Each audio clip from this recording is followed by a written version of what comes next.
Hello, and welcome to the third Cooking and Wine for Lovers experience. It's honeymoon night. So we call this honeymoon night because we were wearing the same exact clothes that we wore the first night of our honeymoon, and they still fit, which is awesome. Melissa looks awesome as ever, and we honeymooned in Aruba, and the first night for our honeymoon we went to Roost Chris Steakhouse. So tonight we're having a version of that with filet mignon cooked on a hot stone, which we'll explain here in a little bit. I'm Kurt, your Chief Culinary Officer. This is Melissa, your Chief Inspirational Officer. So come on along and we'll have a nice night. Okay, babe, tell us the wine we have tonight. So the wine we have tonight is a 2018 Stag's Leap Artemis. So Stag's Leap is one of our favorite vineyards, and while I talk about it a little bit, Melissa's going to open it, and then we're going to decant it. So Stag's Leap is in Napa Valley. They're in the Stag's Leap district. And they got on the map way back in the 70s because their Cabernet won the Judgment of Paris, and I believe it was 1976. And this Artemis wine is just a wonderful wine that we discovered along the years. And they go buy grapes from all over Napa Valley, and so their tagline is that Artemis is Napa Valley in a bottle. It's really a wonderful wine.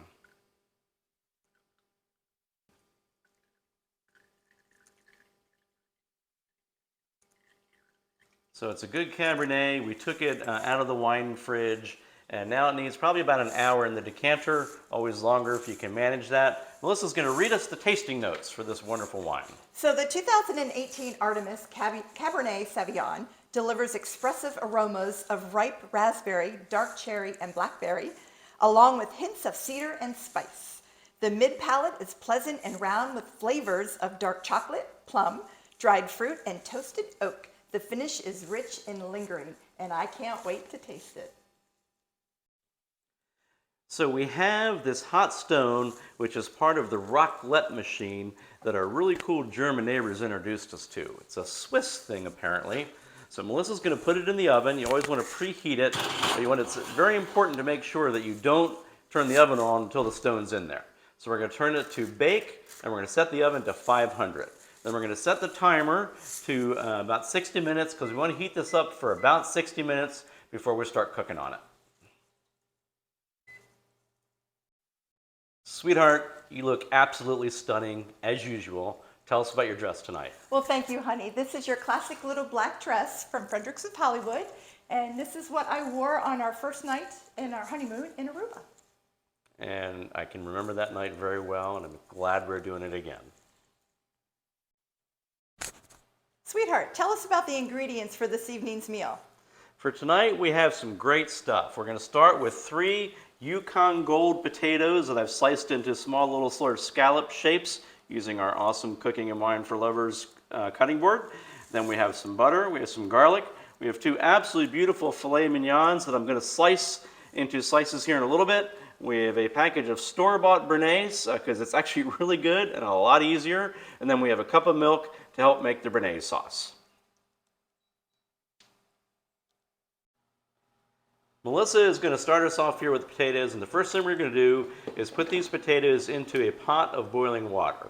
And what we're going to do is we want to boil these for maybe 10-15 minutes or so, and just to kind of get the hardness off. We don't want them to be too mushy, and you'll see a little bit later as we put them onto the hot stone why not. So we're going to put them in there, put the spoon on top, that stops it from boiling, and then Melissa's going to put it on high, and then we're going to keep an eye on it, and it's going to boil for about 10 or 15 minutes or so. And the good part is now you have about 20 minutes with nothing to do. So use your imagination to fill the time, but keep an eye on things. So this beautiful wine has now been decanting about an hour. Allows it to warm up a little bit, and Melissa is going to pour this wine into our really cool, these are our white Cooking and Wine for Lovers wine glasses. Can't wait. Sometimes we'll decant the wine early so we can still have it while we're cooking. So honey, cheers to honeymoon night. It's been an awesome 10 years. I can't wait for 10 more. Let's try some of this wine. Love you, sweetie. Love you too, babe. Holy cow, that's good wine. It's definitely Napa Valley in a bottle. This is the one you want to try. We've now brought the hot stone out and put it on the raclette machine. Sweetheart, why don't you tell us how you set everything up here? Absolutely. So we have the hot stone on the actual raclette turned up to high. We each have our own plate full of filet mignon, which is raw at the moment, potatoes that are mostly cooked, a little bit of butter with lots of garlic, and then we do have some béarnaise sauce for on top of the filet. And the béarnaise sauce is made from the packet by the directions. Of course, we have our wine. We have a little bit of salt and pepper, and then we do have our candles for a nice little candlelight dinner. Can't wait, babe. Okay. Okay, so how do you do filet mignon on a hot stone? So we'll take a little bit of our butter, a little garlic butter, and we'll put that down all over.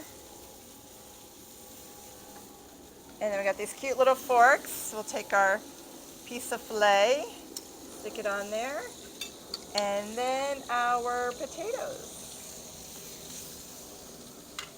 And sweetie, the forks are cute, but the other point is we want to use a different fork for the raw meat versus when the meat is all cooked. Correct. All right. So then you just kind of cook it, you know how to cook your filet, how you like it.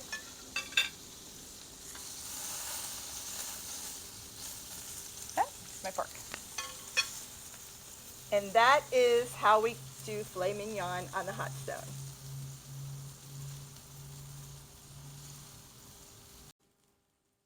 So it looks like the first piece of filet is done. We're going to try this out. It looks absolutely amazing. Drink some more wine. We're going to see what happens. This is Kurt and Melissa coming to you from beautiful and sunny Cape Coral, Florida. And remember, the couple that cooks together stays together. And we're going to enjoy the rest of this honeymoon evening. Thanks for joining us tonight. We'll see you next time. Cheers. Cheers.